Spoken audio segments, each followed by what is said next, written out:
Oke, selamat datang di perkuliahan dalam Sepada ya. Oke, mata kuliah ini yaitu tentang metode penelitian dan ilmu komputer.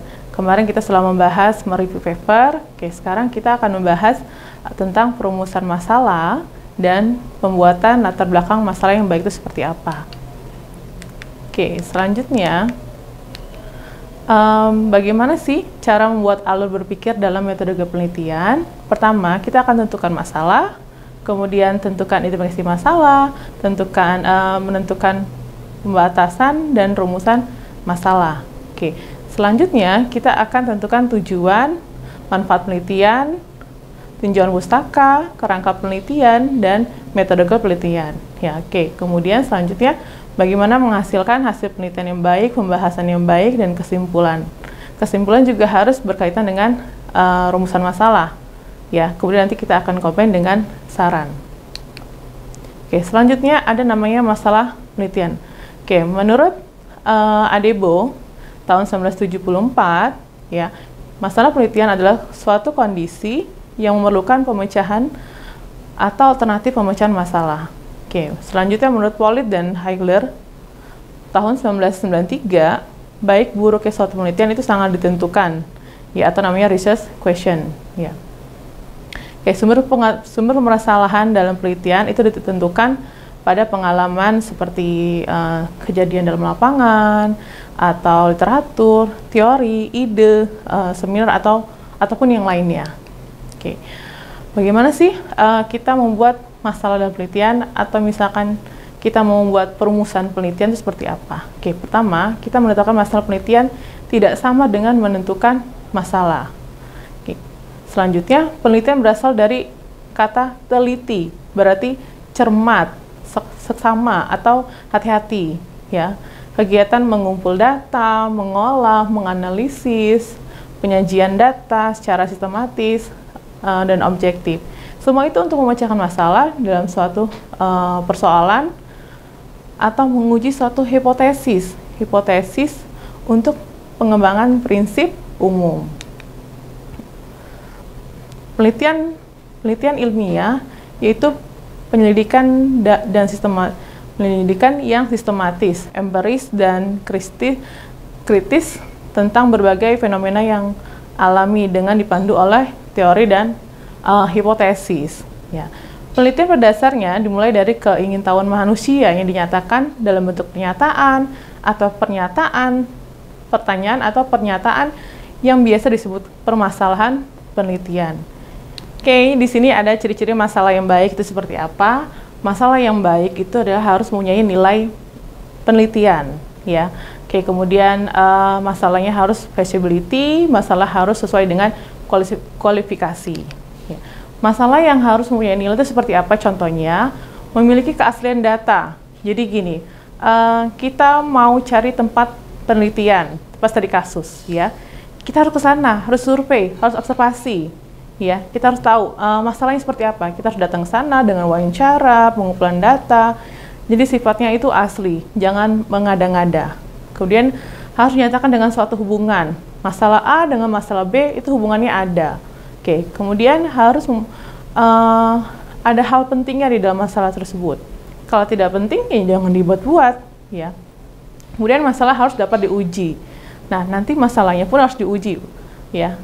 Kemudian dinyatakan dalam bentuk pernyataan atau pertanyaan. Misalkan, bagaimana menerapkan aplikasi sistem penjualan, bagaimana menguji aplikasi sistem penjualan. Nah, jadi harus ada bersifat pernyataan atau pertanyaan. Masalah yang harus sesuai dengan kualifikasi peneliti itu seperti apa? Oke, pertama, menarik bagi peneliti. Masalah harus sesuai dengan kualifikasi. Oke, selanjutnya merumuskan masalah dalam penelitian. Pertama, dirumuskan dengan kalimat pertanyaan. Contohnya, seperti apakah, sejauh mana, atau bisa dengan bagaimana. Oke, kemudian selanjutnya dibuat dengan jelas dan padat. Jadi jangan banyak-banyak seperti kita buat satu paragraf. Cukup poinnya aja. Misalkan, bagaimana kita membuat aplikasi, bagaimana kita menerapkan aplikasi, bagaimana kita menguji sebuah aplikasi. Selanjutnya, memberikan petunjuk tentang kemungkinan bagaimana pengumpulan data. Ya, selanjutnya yaitu ada pembuatan latar belakang penelitian yang baik itu seperti apa. Oke, sebelumnya kita tahu pembuatan latar belakang baik seperti apa, kita harus tahu dulu apa sih latar belakang penelitian. Latar belakang penelitian yaitu adalah bagian pertama yang sangat penting dalam penyusunan karya ilmiah, baik dalam sebuah artikel, paper, jurnal, skripsi, ataupun tugas akhir. Oke, di latar belakang penelitian itu pun kita tidak bisa mengarang sendiri, harus sesuai dengan kondisi yang ada dalam tempat studi kasus. Ya, kita harus sesuai ke sana, harus melakukan pengumpulan data, bertanya dengan tempat penelitian, ya. Bisa juga di-combine dengan teori-teori yang berkaitan dengan penelitian kita. Oke, latar belakang penelitian sebaiknya menjawab sebuah pertanyaan sesuai dengan judul. Kemudian pentingnya masalah yang akan diteliti. Selanjutnya, sudah atau belum tentang masalah itu? Jika ada, siapa dan apa hasilnya? Apa bedanya dengan penelitian yang akan dilakukan? Akibat bila masalah tidak bisa diselesaikan, masalah praktis bila masalah dapat diselesaikan. Rumusan masalah pokok. Ya, di sini ada contoh penelitian dengan judul prediksi produksi padi dengan menerapkan support vector mesin berbasis vertical swarm optimization. Dengan latar belakang, mengapa kita mengangkat tema dengan padi? Kemudian mengapa kita mengangkat dengan tema atau dengan prediksi produksi padi? Selanjutnya, mengapa harus support vektor mesin? Nanti itu akan menjawab di semua latar belakang. Berkaitan dengan judul, itu akan dijawab di latar belakang masalah. Oke. Mengapa vertical swarm optimization? Kemudian itu akan dibahas juga di latar belakang masalah. Sudah ada atau belum yang membahas sesuai dengan judul ini? Apabila sudah ada, kalian harus cari teorinya. Apa bedanya dengan teori sebelumnya? Kemudian kalian combine. Selanjutnya, apakah ada manfaatnya dengan judul ini? Ya, selanjutnya pola alur dalam pokok pikiran paragraf, ya. Kunci keberhasilan kita dalam pembuatan latar belakang masalah yaitu dilatar belakangi seberapa komprehensifnya dalam melakukan rangkuman penelitian. Oke. Latar belakang masalah itu dibagi jadi 4 paragraf. Biasanya paragraf pertama itu kalian menjelaskan tentang gambaran tentang teknologi yang terkait dengan masa sekarang. Misalkan kita lagi ada di masa revolusi 4.0. Kalian terapkan yang teknologi yang sedang terkait sekarang seperti apa. Kemudian di paragraf kedua, kalian jelaskan tempat penelitian kalian itu seperti apa, lokasinya di mana, bergerak di bidang mana, ya. Selanjutnya, paragraf ketiga, kalian bisa jelaskan permasalahan yang terjadi dalam tempat penelitian, ya. Kalian ungkapkan, nah, permasalahan yang terjadi itu dapat dari mana? Kita harus cari tahu, survei ke tempat lapangan, tempat penelitian, bertanya, observasi, ya, pengumpulan data. Selanjutnya, kita terapkan solusi. Ada masalah, selanjutnya ada solusi. Solusi yang kita terapkan itu seperti apa? Nah, solusinya harus ada manfaat dan tujuan. Oke, tulisan yang baik adalah bahwa dengan membaca latar belakang kita yang buat, orang lain akan langsung memahami apa yang kita ingin lakukan dalam penelitian kita. Oke. Untuk itu perlu pola alur dalam penulisan latar belakang. Contohnya, kita tentukan objek penelitiannya atau tempat penelitiannya. Selanjutnya ada metode-metode yang kita gunakan seperti apa, kelebihan dan kelemahan metode yang ada. Kita terapkan semuanya. Ya. Misalkan kita membangun sebuah judul aplikasi penentuan dosen terbaik, ya. Berarti kita harus membuat dengan metode SPK. Metode SPK seperti apa? Misalkan kita membuat dengan metode AHP. Nah, kita cantumkan kelebihan dan kelemahan dari metode AHP itu seperti apa. Selanjutnya, masalah pada metode yang dipilih. Mengapa kita harus menggunakan metode AHP? Apa kelebihan AHP dibandingkan metode lainnya? Itu kita jelaskan di latar belakang masalah. Kemudian memberikan solusi dari perbaikan masalah tersebut, ya. atau perbaikan dari metode yang kita terapkan. Selanjutnya ada rangkuman dari tujuan penelitian. Oke.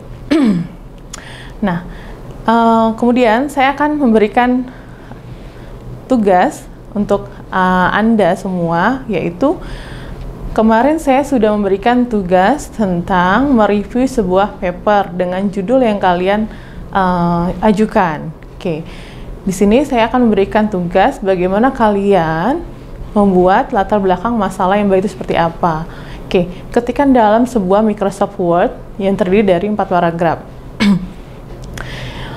Tugas ini berkaitan dengan judul sebelumnya. Jadi apabila Anda semua sudah mempunyai judul penelitian, kalian lanjutkan saja bagaimana membuat latar belakang masalah yang baik. Ya. Pertama, kalian harus tentukan dulu tempat penelitiannya atau objek penelitian yang terkait seperti apa. Oke, boleh perusahaan, boleh sekolah, atau tempat pendidikan lainnya. Oke, pertama, yaitu kalian tentukan dulu pendahuluan mengenai perkembangan IT. Ya, oke. Kalian boleh cari referensi dari, misalkan dari artikel atau dari paper, ya. Selanjutnya, di paragraf kedua, kalian membahas tentang tempat penelitian, ya. Bisa dari perusahaan juga boleh, dan harus disertakan alamatnya. Dan selanjutnya, paragraf ketiga, yaitu berisi tentang permasalahan yang diangkat. Nah, permasalahan itu seperti apa? Misal, di perusahaan ini belum adanya aplikasi untuk pengolahan pencatatan penjualan. Nah, itu merupakan salah satu masalah. Kemudian misalkan di perusahaan ini, sistemnya masih konvensional, belum ada aplikasi untuk pengolahan data absensi, itu pun permasalahan, ya. Nah, bagaimana kita mencari permasalahan? Kita harus survei ke sana, harus tanya tempat penelitiannya. Nah, ini merupakan adalah tugas latihan kalian untuk membuat proposal. Jadi dengan tugas ini, kalian nanti pada saat pengajuan proposal itu akan lebih mudah, mempunyai pengalaman. Oke. Selanjutnya, setelah kita membuat perumusan masalah di paragraf ketiga, yaitu di paragraf tentukan solusi atau perbaikan permasalahan seperti apa. Oke, tadi ada masalah nih, di sistemnya masih konvensional. Oke, berarti kita buatkan aplikasi. Misalkan aplikasi sistem absensi dengan sidik jari. Nah, kita buatkan solusinya seperti apa. Kita tanya dengan tempat penelitian, apakah solusi yang ingin diberikan, yang diminta seperti apa. Kita harus bertanya juga. Oke, pertemuan hari ini sekian sampai sini. Apabila ada pertanyaan, nanti kita akan bahas di perkuliahan sepada. Oke, sampai bertemu dengan pertemuan kelima, kita akan membahas bagaimana pembuatan tinjauan pustaka yang baik itu seperti apa. Oke, sekian. Terima kasih. Wassalamualaikum warahmatullahi wabarakatuh.